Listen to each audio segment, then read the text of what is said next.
Saya kadang-kadang bingung ya, kenapa sih yang di dunia itu terlalu diistimewakan gitu?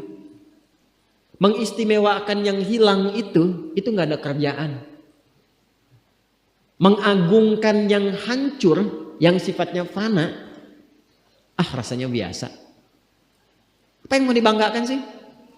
Dan yang paling menarik tuh begini, ketika meninggal gelarnya pengen sama dengan yang dianggap ringan atau rendah status sosialnya itu.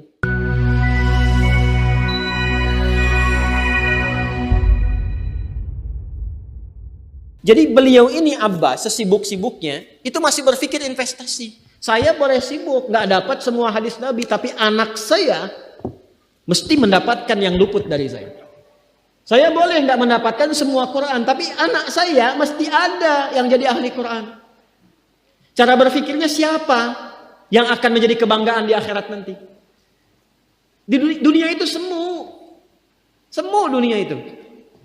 Jadi sementara aja, nggak pasti sifatnya.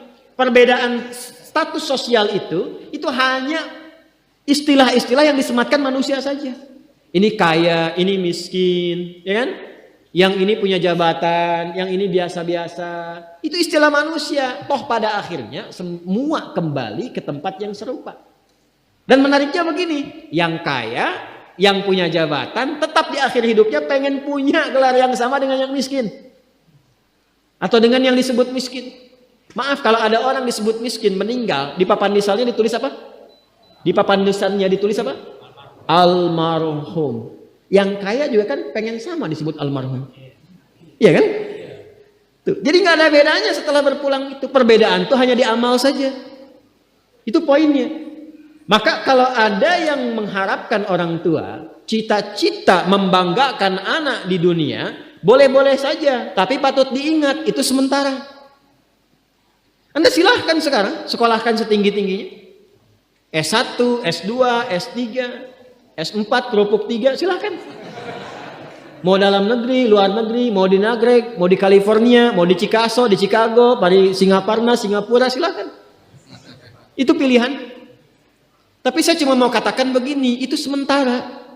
Dan persaingannya tidak istimewa. Karena jangan pun Anda yang beriman, yang belum beriman pun bisa melakukan itu. Apa yang dikira yang hebat matematika itu anak Anda saja. Anak orang lain pun bisa. Halo? Apa Anda kira yang jago fisika itu anak Anda saja yang beriman? Yang belum beriman pun bisa. Ya. Jadi perlombaannya itu rata semua. Dan gak ada yang istimewa.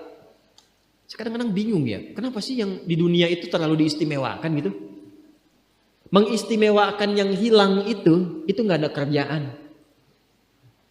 Mengagungkan yang hancur, yang sifatnya fana, rasanya biasa.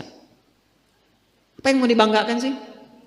Dan yang paling menarik tuh begini, ketika meninggal gelarnya pengen sama dengan yang dianggap ringan atau rendah status sosialnya itu. Tadi kalau orang miskin meninggal gelarnya apa? Ternyata yang kaya pun pengen sama almarhum juga. Kalau rakyat yang meninggal di papan nisannya ditulis apa? Almarhum. Ternyata pejabat juga pengen begitu, sama juga. Saya belum pernah dengar nanti kalau saya meninggal tulis gelarnya Almaun ya. Gak ada. Tetap almarhum juga. Jelas ya? Nah, maka yang dipikirkan tuh perlombaan yang sejati itu begini. Perlombaan yang sejati itu adalah perlombaan untuk kehidupan yang abadi yang gak fana lagi. Jadi kalau pada saat itu unggul selamanya karena nggak ada kematian lagi setelah itu. Itu yang dimaksudkan hadis Nabi. Kalaulah ada dunia ini punya nilai walaupun itu hanya bagian dari satu sayap nyamuk saja, ya, tentu tidak akan pernah Allah memberikan itu semua kepada orang-orang yang ingkar kepadanya. Ya. Karena kalau diberikan nggak adil di situ.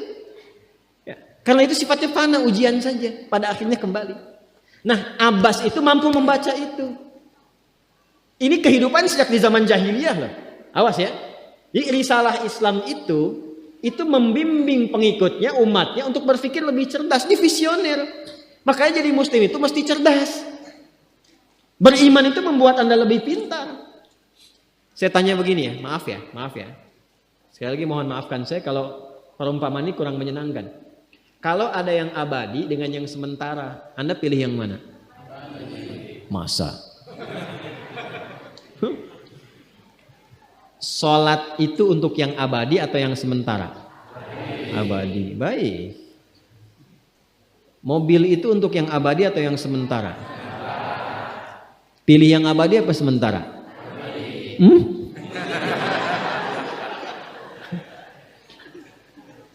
Di Kiai itu ada mobil Innova tuh.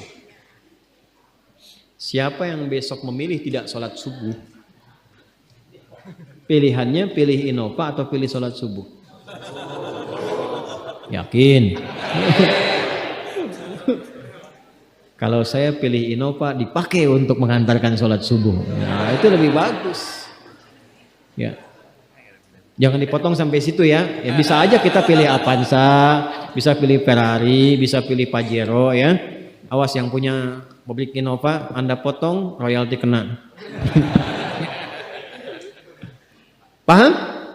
Abbas itu begitu, anak saya mesti dipanggil di akhirat. Dan semua penduduk langit dan bumi menyimak itu semua. Diviralkannya di akhirat. Viral dunia itu sementara. Internetnya diputus gak viral lagi. Kadang-kadang yang viral kemarin kan sekarang gak ada lagi. Ya kan? Yang viral tahun lalu sekarang sudah gak ada. Ya kan? Jadi belum selesai kehidupan sudah hilang juga viralnya. Akhirat itu selamanya. Dan biasanya begini, kalau orang-orang yang diviralkan oleh Allah atas kehendak Allah itu abadi melintasi setiap masa. Jadi ada yang viral karena berita, ada yang viral karena doa dan kehendak Allah Subhanahu wa taala. Itu yang diviralkan langsung atas kehendak Allah itu melampaui zamannya. Makanya kisah ini pun bertahan sampai sekarang. Nah, Abbas itu berpikir, saya boleh sekarang jadi pebisnis pedagang, tapi anak saya mesti menguasai apapun yang pernah diajarkan oleh Nabi. Maka anak kecil ini sejak dini mengikuti Nabi. Sejak dini lekat dengan Nabi. Maka ketika Nabi tidur pun itu ikut berkunjung karena keluarganya. Nah, inilah yang didapatkan oleh kita hadis tentang bangun tidur. Jadi hadis tentang bangun tidur itu diriwayatkan oleh anak kecil yang umurnya belum genap balik. Main-main ke rumah Rasulullah, ke rumah bibinya Sayyidah Maimunah, ingin tahu bagaimana cara bangun malamnya Nabi. Itu diikutin sampai dilihat gimana bangunnya. Duduk dulu, kata beliau duduk dulu.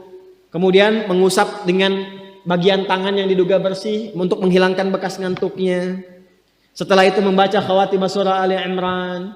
Kemudian thumma dhahaba ila syanin mu'allaqah, ke tempat tertutup, fatawadda, itu kan?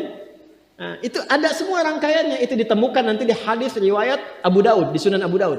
Nomor hadis 1367. Itu hadis tentang bangun tidur, ya, cara bangun tidur sampai sholat malam.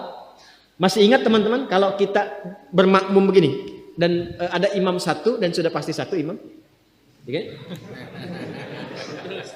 Makmum berapa? Satu boleh? Boleh. Dua boleh?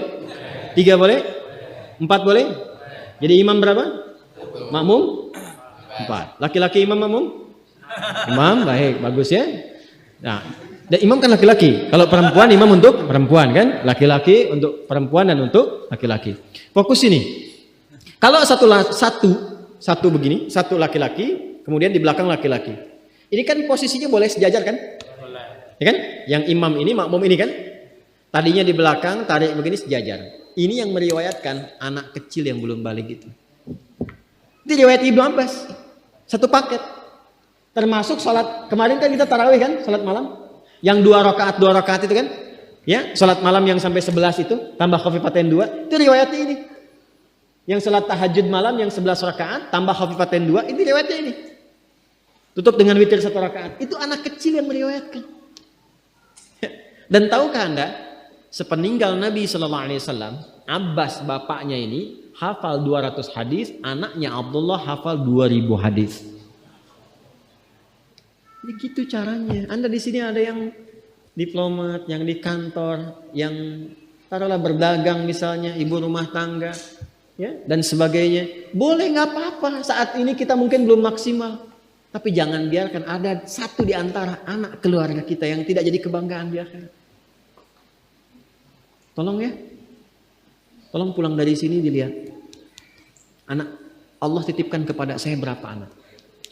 Tolong siapkan jadi kebanggaan akhirat. Satu aja jadi ahli Quran. Untuk pelita di rumah tuh. penghilang kesedihan, penghilang kegelisahan, mendatangkan semangat. Itu demi Allah saya katakan gak ada yang paling indah kecuali saat ayah pulang ke rumah. Tiba kemudian dia melihat anaknya yang kecil sedang murajaah. Amma yatasaalun. Bahkan surat yang bapaknya sendiri belum hafal. Jangankan pulang ke rumah, Anda sedang mau rapat, dikirimi video anak Anda 3 tahun membaca surah Al-Ikhlas. Itu hati tenang. Itulah Quran. Itulah Quran. Maka belajar dari Ibnu Abbas ini, apa yang terjadi ketika orang tua mampu memfasilitasi anaknya demikian, sekalipun orang tuanya tidak mencapai apa yang diraih oleh anak, tapi orang tua mewarisi setiap pahala yang dihasilkan dari anak itu. Karena itulah setiap hadis yang diriwayatkan oleh Abdullah kecil ini, Ibnu Abbas, maka semua doa tersambung bukan hanya untuk beliau, tapi juga untuk keluarganya, untuk orang tuanya. Karena itu kalimatnya bukan radhiyallahu ta'ala anhu, tapi anhuma, untuk Abdullah dan bapaknya.